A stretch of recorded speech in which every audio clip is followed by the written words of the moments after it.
Hello and welcome back to another podcast of Campfire Stories with Sasquatch. Tonight's podcast is brought to you by Tick Bite NC, the Facebook page. Now, those of y'all that may have grown up around Tick Bite, you understand that it's spelled T-I-C-B-I-T-E. That's all one word. That is the correct spelling. Unfortunately, the state of North Carolina has no idea how to spell tick bite. So if you're trying to look it up on the map, you're going to have to spell it out Tickbite. But it is a real place. It is on the map. It is where I grew up.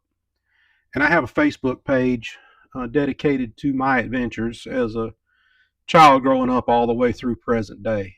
So you'll like it. Like and subscribe. You'll enjoy it. So anyway, on with the story tonight. It was a full moon night, a little overcast. It was a fall evening. Temperatures was getting down into the low 60s, early 50s. I'm driving along. I turn off of Highway 264 onto Highway 42, heading towards Clayton. I'd seen a bunch of deer. So I'm looking and my head's on a swivel. I'm looking left to right, right to left. I'm trying to keep from hitting a deer. I've already seen two, had one run right out in front of me. So I'm traveling along. I go through a couple of stop signs, pretty uneventful. I get close to the Highway 222 intersection. There's a few houses on the right side of the road. There's a church on the left side of the road. There's a graveyard there. I've never really paid that much attention to it before. Of course, I don't go down this road that much either. But on this date, work had taken me down this way. So I noticed in the graveyard, in the back of the graveyard, there was an animal moving back there, and it was moving fairly quickly, and it was fairly large. Gotta be a deer. And it's headed straight for the road. I slowed down. Gonna be ready to stop. Gonna let this deer go on past. I'm not gonna hit it. It's not gonna hit me. We're gonna both live to see another day. But of course I'm nosy, so I'm looking all out there trying to see if it's got horns on it and trying to figure out how big it is, and if it's a doe, has it got a baby with it, and just, doing country boy things. All the while I'm slowing down to make sure we don't exchange paint. Well, as this animal got closer to me, it was very clear that it was not running like a deer. As big as it was, I really didn't know what it was. I came to a complete stop so that I could watch this animal. It was kind of weaving in and out of the tombstones, getting closer to the road. There's absolutely no traffic. There's no lights on any of the houses around, so I'm not hurting anything. I just stopped. And this animal kept weaving in and out, getting closer and closer to me. What is that thing? It's too big to be a dog. It's way too big to be a cat. But it is not behaving like a deer. The lighting in the area is not great. I start fumbling around in my car trying to find my cell phone. I was going to try and get a little recording of it. Well, the animal got very interested in me, and it quit nosing around in between the tombstones and started coming directly to my car. I'm thinking, well, it's going to go on and cross the road and we'll be done. It got about, 35 yards from me and turned and looked directly at me. It was not a deer. It was not a bear, not a big cat. It was the biggest dog I've ever seen in my life, if I can call it a dog. It really didn't look like a dog. It was a canine. But, I've seen mastiffs, and this thing was bigger than a mastiff. It was huge. It looked kind of like a really big German Shepherd. It turned and walked away from me a little bit, and it started weaving in and out of the tombstones again. I pulled on off. It wasn't going to cross the road there in front of me, so I pulled on off, and I figured I would head on. I was headed into Raleigh. I would go ahead and head on in. As soon as I started to drive away, I watched in my mirror as it crossed the road behind me quickly, and I could see that it had something in its mouth. I did a U-turn. I came back. This animal was standing next to a mailbox when I drove up, and it was taller than the mailbox. Now, you know how tall mailboxes are. We've all got them. You walk out to the side of your road, your mailbox is there, and your mailbox is fairly level with your car window, so you can pull up with your car and take care of your mail. Well, this dog, and I'm holding my fingers up in the air doing quotations, this dog was taller than the mailbox. It turned and looked at me, and in its mouth was the lifeless body of somebody's pet. I really couldn't tell if it was a small dog or a cat. It was really poor lighting. But this thing leaned its head down and laid down its quarry next to the mailbox. It picked its head back up and looked directly in the window of my car.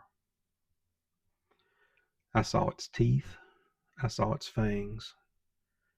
I could see its nose as it breathed in and out. Its nose was articulating and moving as it breathed.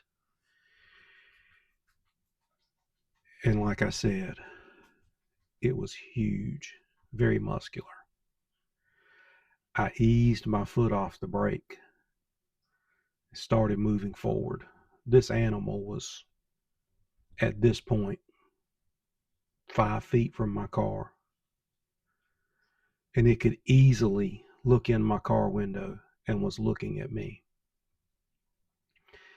It appeared to have a brindle coat. I managed to get some of the lights around my car shining on this animal. It appeared to have a brindle coat. It was very interested in me. It watched me as I eased away. I had to turn around and come back because I was going the wrong direction at this point. But I pulled way down the road, several hundred yards before I did my U-turn. But as I turned, the headlights of the car came through the yards of the houses, and then it struck this animal that was standing in the front yard of this little white cement block house. And this animal was standing on its back legs, and it was looking directly at me. Let me tell you something. It didn't take me long to take my foot off the brake pedal and push the gas pedal. As I went past, it was back down on all fours, and it was galloping towards the road where my car was.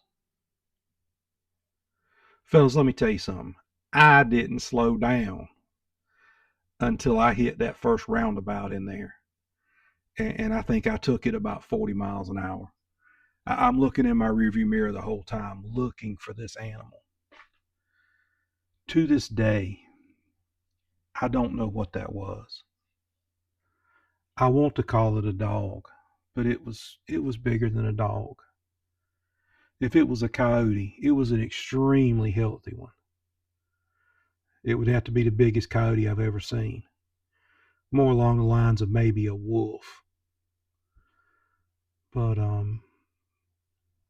how do you describe it standing on its hind legs?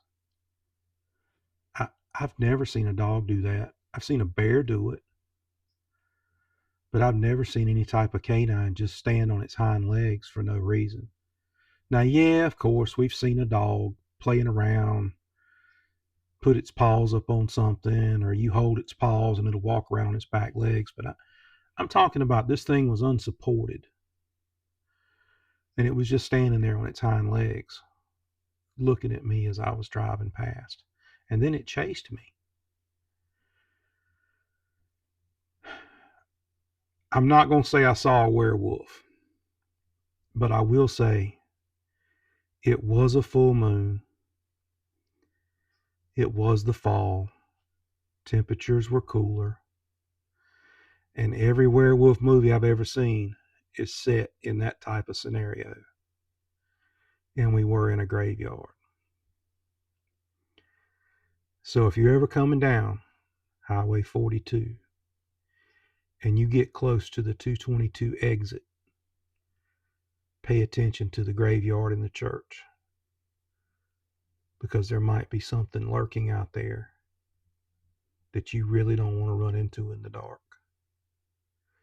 And if you do see something weaving in and out of the tombstones like it's searching for something, I strongly recommend that you just keep driving.